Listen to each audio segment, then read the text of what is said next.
How often is that? How common is that? That's every athlete out there, right? They It's don't what know we what to do know, it's what afterwards. we associate Exactly. our self-worth with, and it's 100%. not healthy. To be honest with you, it's not Absolutely. healthy.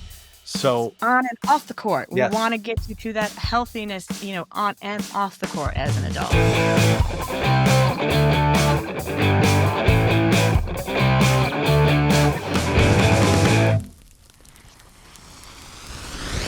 All right, welcome to Cleats, Chaos, and Coffee, the podcast for sports moms, the underdogs, the ride or die sideline warriors who've had their hearts broken, their wallets drained, and their schedule hijacked by youth and college sports. Today's guest, ready? Buckle up. We've got Frank Favaro from Clash of Dynasties in the house. And before I jump into the questions that I'm going to bombard you with, is there anything you would like to say? I'm just grateful to be on with you today and to share my story a little bit, and hopefully it brings value to others. So fire away. Let's do it. All right. So, first question is from the Clash of the Dynasties, what kind of power and pressure and performance collide at the highest levels? From your perspective, what's the biggest shift you've seen in how athletics and leadership think about winning today? What that looks like? Yeah, I think it's really interesting today because winning is, when I grew up, the Raiders were owned by Al Davis, right? And he had the philosophy of just win, baby. Like winning was everything, right? And when we think about winning and when we focus exclusively on winning, uh, it's not always a good thing. And in my experience, yeah, focusing on winning primarily is really a fixed mindset. It's a fixed mindset. And the shift that we're really starting to see today is that when you focus, instead of focusing, oh, sure, we want to win. Of course, everyone wants to win. But when winning is the goal, how do you improve? Right? Like, how do you get better? And the objective should be, okay, how is our attitude? How is our effort? How is our gratitude? If we have a great attitude, if we give great effort and we're grateful for the opportunity every single day, I think we naturally get better. And as a byproduct, we win more. And we're not focusing exclusively on winning, winning, winning, winning. So to me, like that's one of the biggest things that I am seeing out there today is coaches, leaders how can we get better and win more without focusing on a mindset that's more fixed than growth driven. So let me take a step back. So when we talk about your story, let's just kind of do a recap. I'm going to really send everybody to go see Clash of Dynasties. Give me a recap on how that journey affected you and kind of brought you where you are today. The journey of Clash of Dynasties. I started in the sport of wrestling, amateur wrestling, and um, grew up, with extremely high expectations.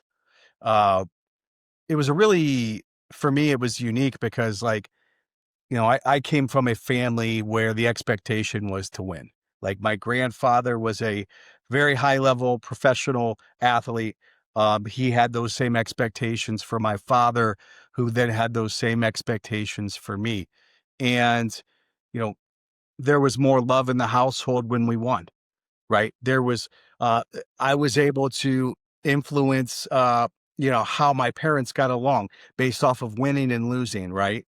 And that was a lot of weight. I took that through the youth level into the high school level where, I was really fortunate to wrestle on a high school team that we won 4 state and 4 national titles, 4 Ohio titles, and then 4 national titles. We were the number one team in the United States all 4 years of my high school and I started all 4 years on that team. And, the weight of that and the expectation of that was extreme. It was extreme. Not only that, we also had our rival, which was 35 miles apart from us, and they had won the national title before we took over the dynasty, the rivalry, and they were the number 2 team in the United States. So like we had these these matches. Literally the dynasties. Yes. Yeah, 2 dynasties going head to head for a decade straight, 2 schools 35 miles apart from each other, which really made that such a unique rivalry. To have that Absolutely. anywhere in the country again, in regardless of the sport, will be very Kind of hard rare. to do. Yeah, yeah, yeah. Absolutely. So, it Absolutely. was a blessing, but it was also a curse in a way. Well, and that's the thing, Frank, because, saying that pressure, so that pressure started young, and it obviously kind of went all the way through this journey, so that's a day in and day out experience. What do you think that did to you as a growing athlete, as a young athlete growing into this? What do you think you carried away from that you really wanted to change, that you didn't wanna have every day? 'Cause that's an immense pressure. I walked away from the sport of wrestling totally defeated, totally, I felt used and abused, just in terms of how my career ended. A lot of blame, internal blame, a lot of shame, internal shame. And that's you giving 1,000%. You're giving everything day in and day out. And I walked away, totally defeated. And that's unfortunately one of the things that happens with high level athletics. Most people walk away with a lot of regret, as opposed to, you know, and all the accomplishments and all the great things. It's really just hard to look at them when you think about, all of the things that didn't go right. So for me, that was a experience of, of transformation and evolving and rewiring myself, and a lot of work I had to do on myself to get to that point, to, be proud of what was accomplished, and, you know, go out now and share my story to help other people so they don't experience those same things. And Frank, that's key because what I find is when you share your story, you're going to have these athletes that are going to resonate because they feel that now. I mean, now you have a portal. Now you have NIL. Um, there's a whole bunch added to the pile of stuff that they already had it as far as pressure, and succeeding on and off the court is where I'm looking to kind of assist in my journey with families. But I watched your show. I watched, Clash of Dynasties, and your coach was pretty amazing. He was in your corner, and he brought it back to really highlight all you had done and, the impact that you had on everything. So even you had a great coach, and not everybody's that lucky. So you really had somebody who was in your corner, even though the pressure was on, even though it, was certainly controlled by the highs and lows of wins and losses. You had an advocate in your corner, and I know the journey of that coach bringing you on. So that's huge, and having someone believe in you is a game changer. And in my point of view, for parents to really invest in their child and really, start with a child, starting to believe that this is your child. You are supporting one way or the other. You're going to be there through the highs and lows and be their biggest support system. I think that's a game changer, good or bad, as far as whether you win or lose. So I know you had a strong support system in your coach. Do you think that helped with when you were done with the sport, when this ended? Or tell me a little bit about that, because I really want to know how that relationship affected you and if it was ongoing or if it kind of ended after wrestling. Yeah, like I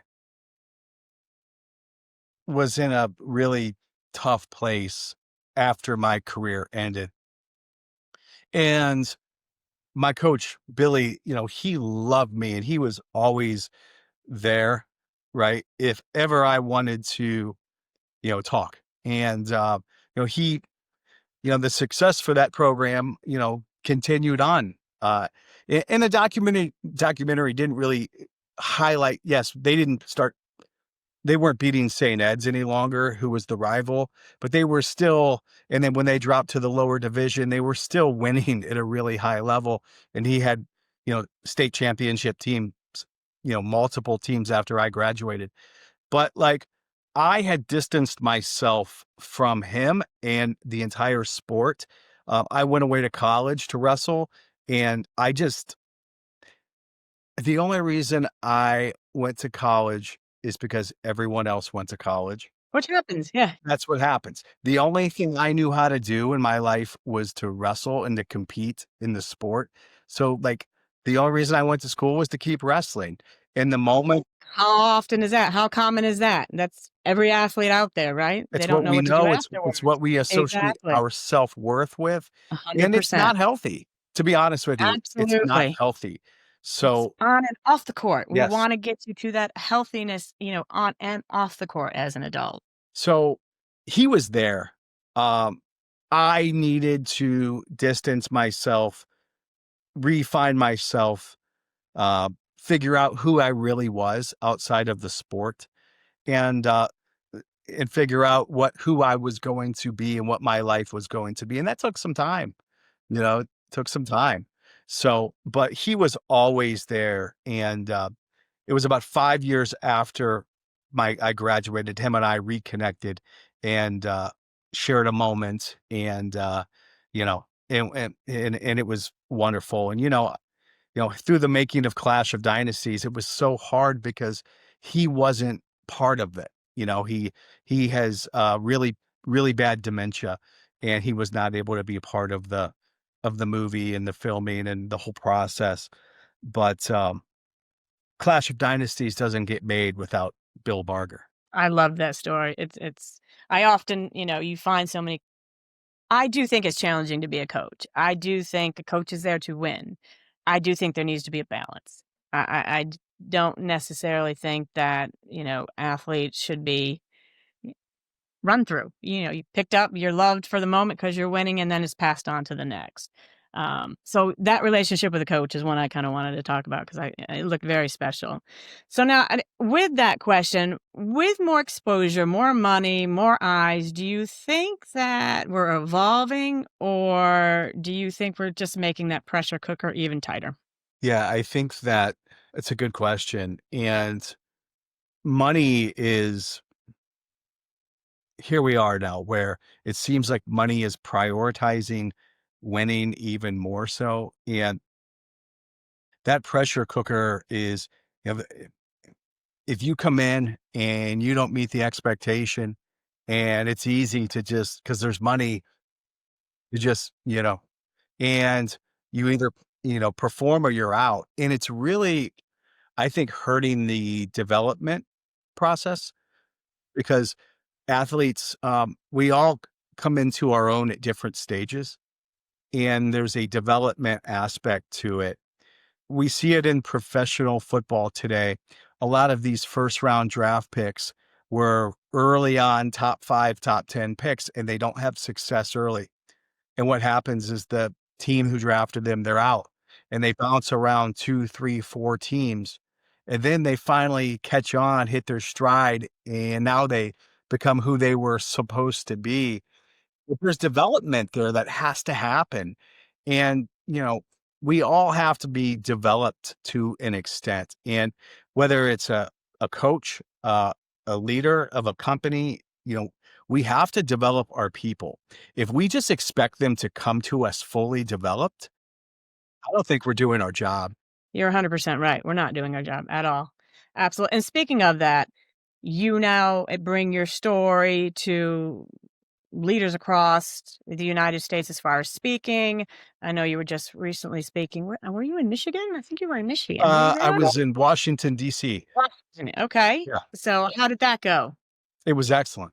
Yeah, It was excellent. I was told that it had a lot of heart, and That people does were not were surprise me. moved by it. So That Frank, was you're all heart. We all know Frank is all heart. He is all heart. So that does not surprise me at all. But the reason I bring that up is Frank does go around and he does speak about this story, which is extremely moving and very powerful.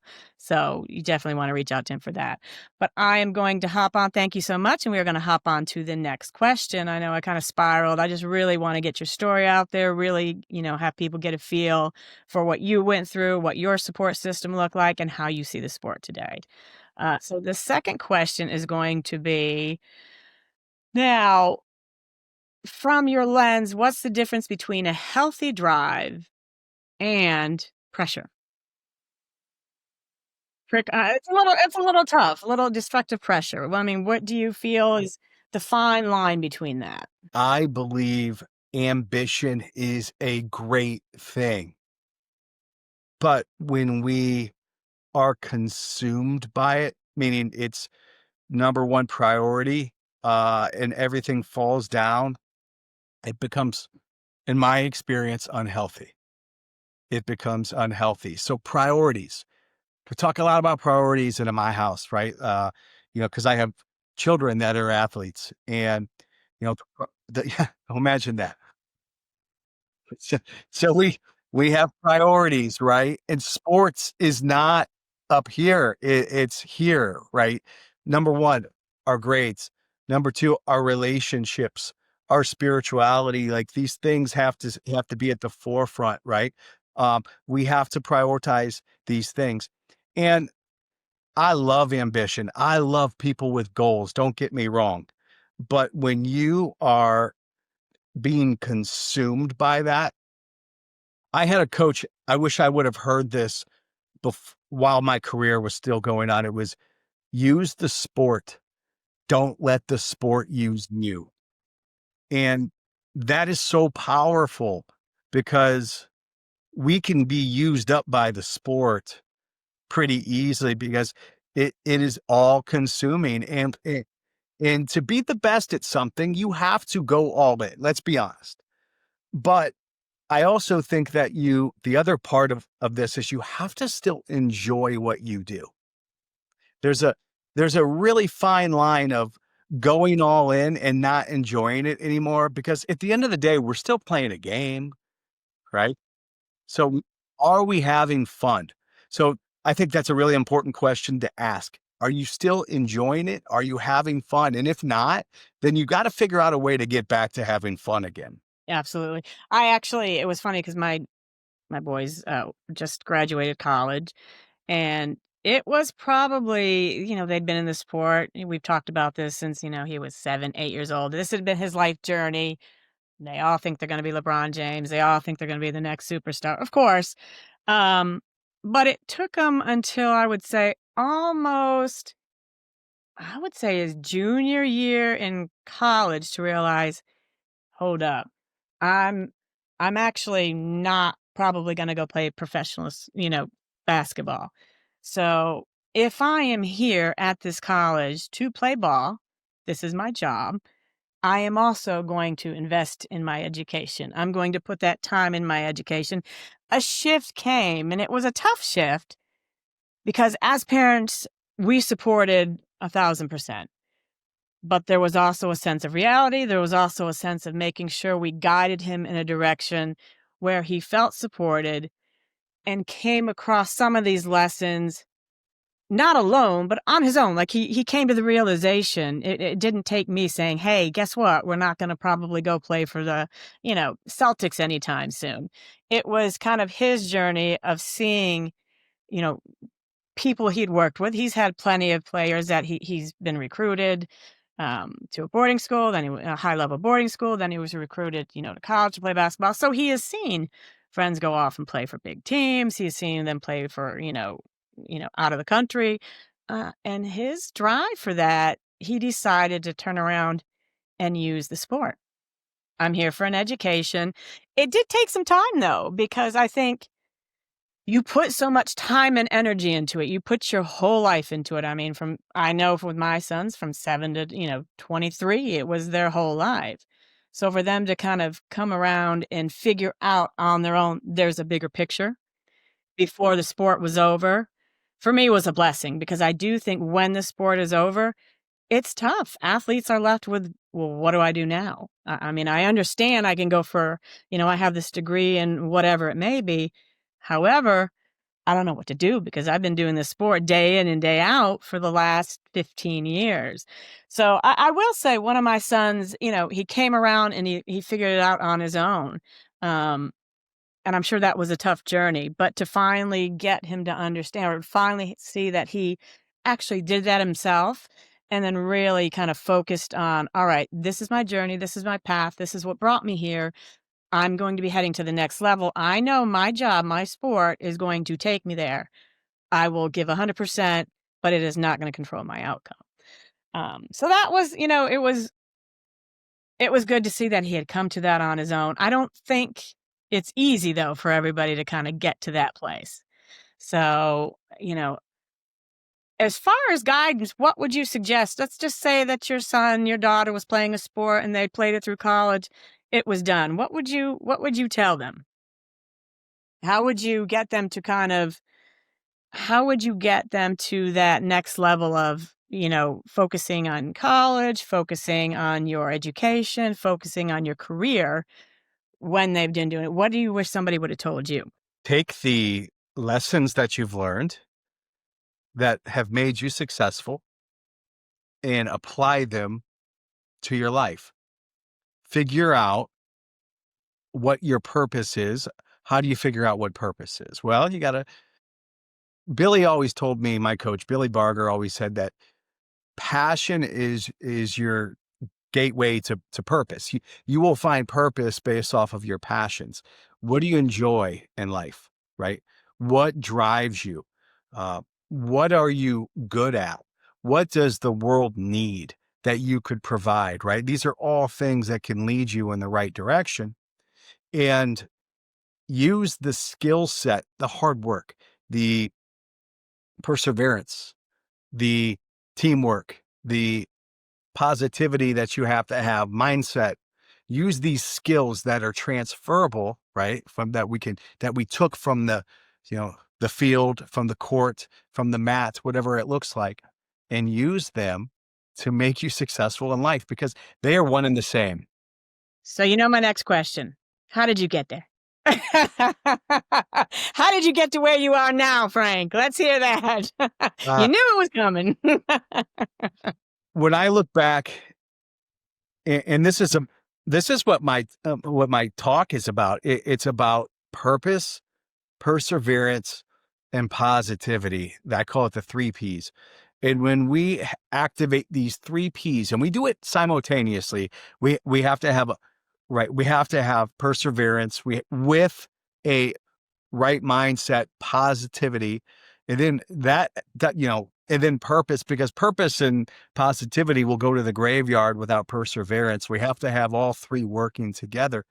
And when we do that, we actually can, what I call, is activate this higher self, with this warrior within ourselves. And we can go out and we can have the confidence and we can have the belief in ourselves that we can do anything. We really can, but we have to have purpose. We got to figure out what that looks like. We have to have perseverance. It's the day-to-day doing the right thing at the right time to produce the right results. And then when we have that along with positivity, we're unstoppable. Took me 20 some years to figure that out.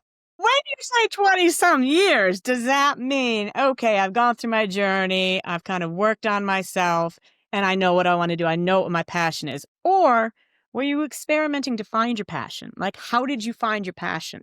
For me, I found my passion early. I was very fortunate because I fell in love with selling. I fell in love with the idea of selling, because I started in my career, like I dropped out of school, right? Because I didn't want to wrestle anymore. I was so burned out. Can't imagine why. Can't imagine why. It had nothing to do with those 700 pounds I lost in a whole season. Every single week, having to lose 20 some pounds. Well, of course, I was, and it had nothing to do with all that. But but that was like, I loved selling. And then when I got into sales, like, I didn't really have anybody teach me the right way, but I fell in love with Zig Ziglar. and I fell in love with Tom Hopkins, and I fell in love with these guys, and I start studying and selling because it was not about, most people think selling means taking advantage. And, Bob says it, Bob Yeah, Burr, you're it's, right. it's You're right. giving advantage. And I love that. And Zig said it, you can have anything in life that you want if you just help enough other people get what they want. And I adopted that mentality, and athletic, and like selling became my new wrestling. So through that, that's kind of where all my basis. And then from sales came leadership, and from leadership came 6 different industries that I was in. But it all came back to the foundation of selling, because I think we are all in sales, right? One way or another. Even our teachers in society, our doctor, we're all selling because we're trying to influence people to do the right thing for them. Like, we want to help people. And I love the fact that, I mean, that's one of the power things about, having a connection with you is, you know, you become a go-giver because you believe in that methodology. You believe in giving back. It is not about taking, it's about giving in a way that allows growth, abundance, prosperity, value, and so on and so forth. So again, with your big heart, I know that's hand in hand with you. So now how do you think you would guide a parent with their child? If a parent came to you and said, "Hey, my kid's kind of in this spot, and how do I get them to that next level? Where do I direct them? How do they find their passion? They've lost it with the sport of wrestling, of basketball. It has just drained them." What would be your first thing that you would kind of tell them, direct them? What age group are we talking here? This age group, I'm gonna start, let's talk if you have, somebody who's a freshman, junior going into, we're kind of, finishing up high school. I think it gets back to the love of the game. You have to go back and figure out, why did I start playing this? Why did I start doing this in the first place? What attracted me to this? Did I ever love it? Or was I just doing it to appease my parents? Okay, well, we have to look in the mirror and have some self-reflection time, right? Sometimes it's just getting back to the things that made you successful in the first place. To give you a story, I was a junior in high school. I had won 27 matches in a row, and we wrestled the number one schedule in the United States. So, like, that was, from the first tournament to from the season to the postseason, I hadn't lost, right? I went the entire season basically undefeated, won multiple tournament after tournament after tournament, all high level tournaments. And I lost in the sectionals because I started thinking about winning primarily. The winning streak all of a sudden got, so big that I was like, oh my gosh, like, and I was interviewed by the paper, and they said, what was your advice to yourself? And I was like, get back to having fun again. Like, because good things happen when we have fun. Good things happen when we are enjoying what we are doing. And we have to find that game within the game. We have to find that thing that, okay, I'm not going to focus on winning here, but I am going to focus on going out and scoring in as many points as I can. Or I'm going to go out and focus on, playing exceptional defense, or whatever that might look like, right? So I think it's figuring out what that looks like. In sport, individual is going to be a little bit different, right? But we have to find that, because we have to enjoy. And that's the thing. What I come across are, it does happen where I find that sometimes parents, again, we don't have a rule book. This didn't come with a rule book. You don't know when your kid goes into sport exactly how this journey is going to go. Parents, we make mistakes. We can kind of live vicariously through our children, or maybe put that pressure on that we're not even aware that we're putting on. Um, and I think sometimes that can kill the love of the journey, the love of the game. I think that can kill it.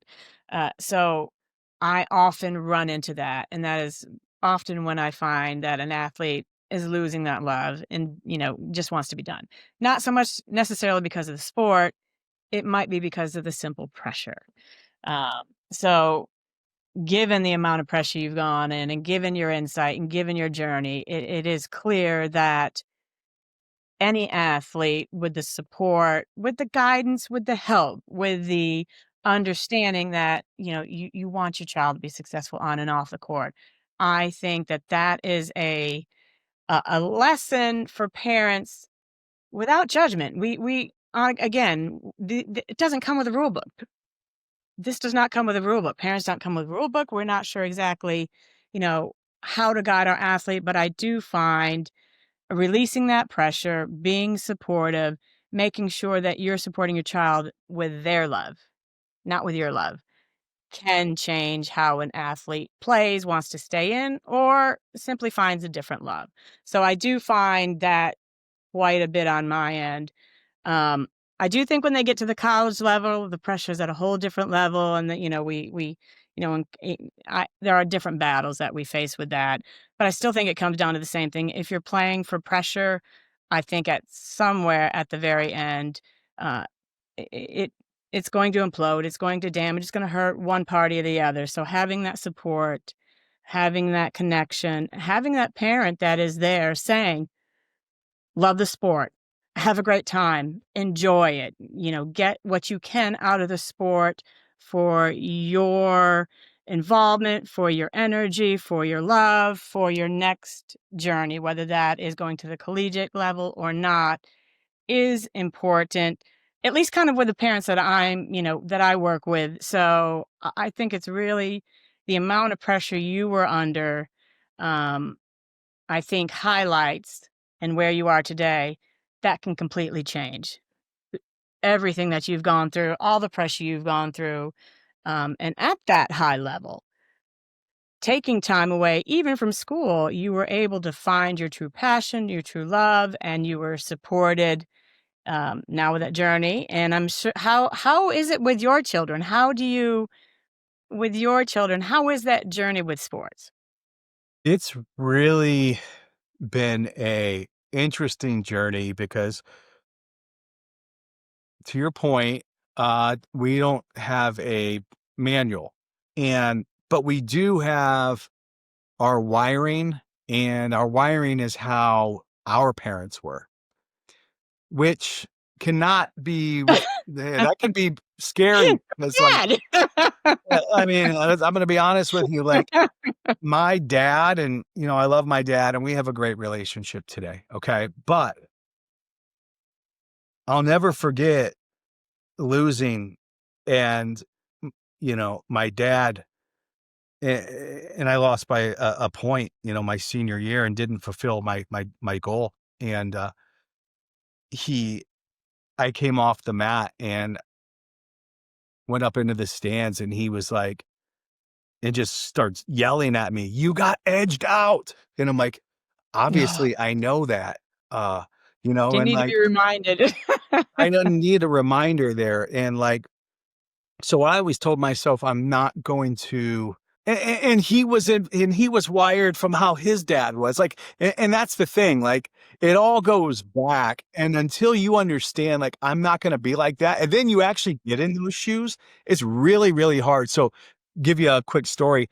I was dropping the ball miserably as a parent who actually thought I knew like the right thing to do. Right. And, but I was, my son, like, he he needs 100% love and encouragement. That's how he thrives. And there's different personalities that need different things, absolutely. And for me, if I looked at him and he just reads my body language. He reads my tone, my manners. That's it. And if I don't show that with how so I had to change. He was last year, he had decided he was quitting the sport of wrestling, which, you know, that was tough for me because he was going to quit. And I said, look, I love you and I'm encourage you. And if you want to do basketball, play basketball. And he went to basketball tryouts and he didn't have a physical. So they didn't allow him to try out. And he only had 24 hours to get the physical. And from a timing perspective, it didn't work. So he went and he actually decided to wrestle, but I promised him I would not do any of the things that, I had done in the past. And everything changed. And then he ends up taking fourth place in the state, does a complete turnaround because of the way I approached him. I changed. And then as a result, now he's coming home from practice every day and he's like, Dad, I love the sport. So he's finding it on his own because I've removed myself in doing the wrong things. And Frank, that must have been tough. That because we look and we're like, we've broken the cycle, and then you look, because I've done it several times. I'm like, I just put myself back in the cycle. What am I thinking? And I knew I did. I know what. There have been moments where I'm like, you got to be kidding me. I know better than this. Yeah, for sure. And you still make the mistakes. Exactly. We don't get this perfect. I tell my kids all the time. Yes, I'm your parent. I promise you I will make mistakes. I promise you may be smarter than me as the road, as the journey continues. Um, and that's okay, but I will own it. We'll go past it and we'll continue. And that love and support is still there no matter what. And I'll adjust if I need to adjust. Owning it quickly is so important because I'm right with you. Like I'm going to make the mistakes and we all are. I think we just get it's so easy as parents to get emotionally vested. Not only are we, vested in the team, but we're vested in our kid, their feelings, how, what's going on, how they're going to feel if they don't win. We're invested in all of it. So there's emotions as it plays. I mean, we have seen parents run out on the field, due to emotions, and parents get in fights due to emotions. So we clearly are, need help ourselves. But taking that accountability, and I think owning it and letting your kids know that you are going to make mistakes, that we don't have all the answers. We're doing it, we're working on it the best we can. But we are always there to support and love you. I think that's key. And there have been times where we, over the years, I can count certainly, handful of arguments where it ended with me going, I just need to take a step back and reevaluate and let him, XYZ, because all he needed was me to shut my mouth and to support him. So that's sometimes it can be just as simple as that. Even, I don't know about you, but I've had those car ride home where they have lost and you're wanting to fix it. You're wanting to make them feel better. Sometimes they just don't want to talk. They just want you to give them space. They just want to take a moment and then they'll talk to you. So I do find as parents, and I've heard it across the board, it's challenging, but to have that support, to have be a child, an athlete, to know that your parents are there no matter what, to know that they have a belief system that starts with you. Again, I'm always going to, circulate right back to that. So I love that you told that story because that means you are still learning on your journey. We're always still learning. There's no one has this thing completely figured out. And I don't care how, if you're human, I work in it every day and I don't have it figured out.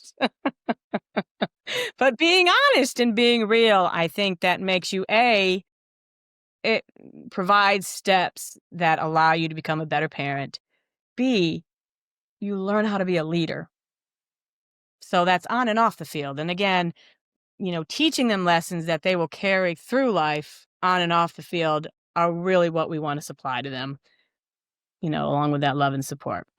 So we are going to jump to the next question, which is, now, if you had 5 interrupted minutes to talk to parents about their athletes, and what would you want them to understand behind the elite programs and the high performance culture? I know we've talked about this, a few different, I came at it a couple different directions, but what's the one thing you would tell a parent?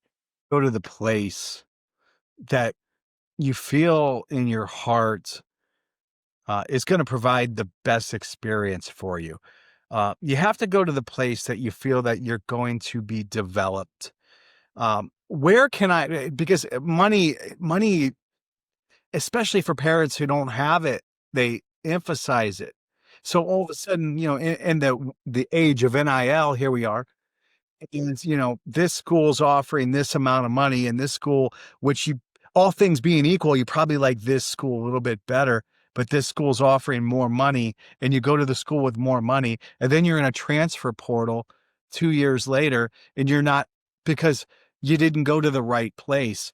I always say culture eats strategy for breakfast, right? So like go to the place that has the culture. How do they develop people at this place that you're going to play for? How is their track record for development? What are the type of things they are doing outside of athletics to get you ready for the next level?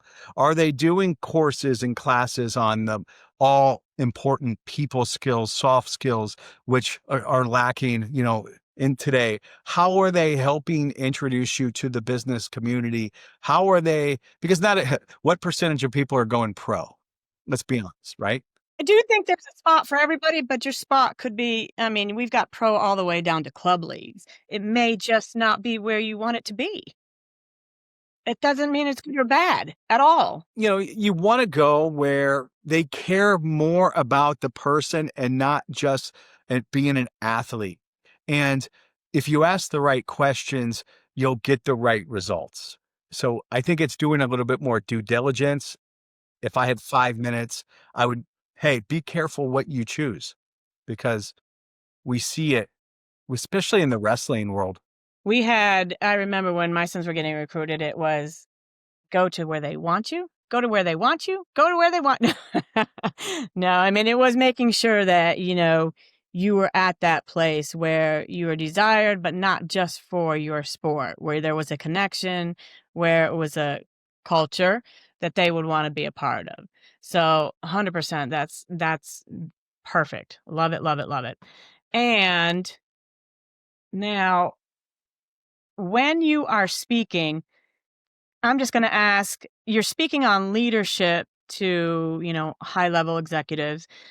Do they ever, does this analogy roll over into that? Is there a connection between this and the business world? Is it easy for them to connect? Is it easy for you to connect? I want to give some insight on how when athletes come out, you are open to any possibility. You can start from here and end here, and that journey is relevant. People want to hear that journey. People want to know where you are, how you got here, and what you have learned with those lessons. So when you go and do a lesson, when you go and do a speaking, what do you find resonates most with the groups that you're involved in?